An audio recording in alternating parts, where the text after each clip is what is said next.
things we were talking about on the break were the interesting thing, it gets you every which way. There is, if you own the property, trying to figure out how you're going to do it, and then you have the situation where you have a sibling who owns the property who expects you to come and visit that property. Absolutely. And, all of a sudden you're going, but I don't want to come this Christmas for whatever reason you have. You want to do other things or go other places. And this is what you were talking about, Rick, that all of a sudden you're like locked into this property. And you feel guilty if you don't. Exactly. Family guilt. Yeah? And you throw on top of it another thing, which is the economics of a second home.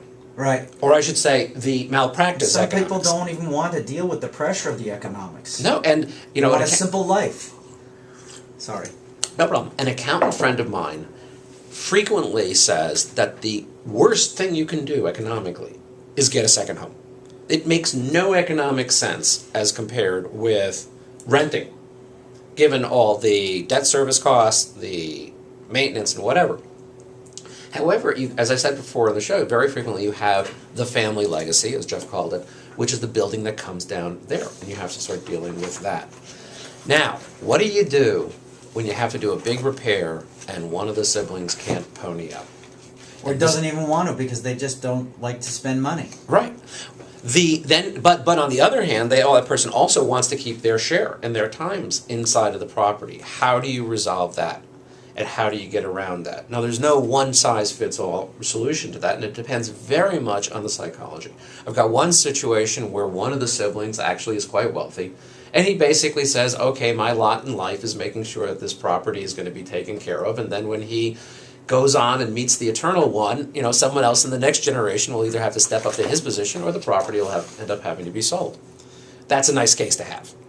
The other cases where you don't have that, and everyone has to pony up, and what do you do? And sometimes you have to say, okay, if you don't do it, then you're going to lose your visiting rights, or you're going to lose your period of time that you can get in the house, things like that.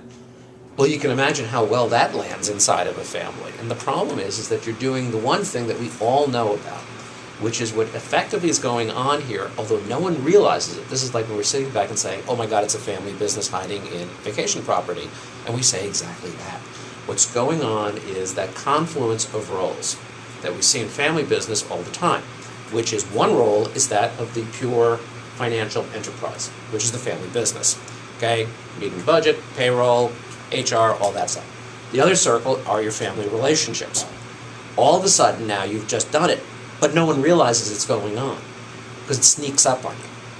And again, you have to plan for it as a financial vehicle. How are you going to do these things? And you can't just say, oh, we'll figure it out as we go along.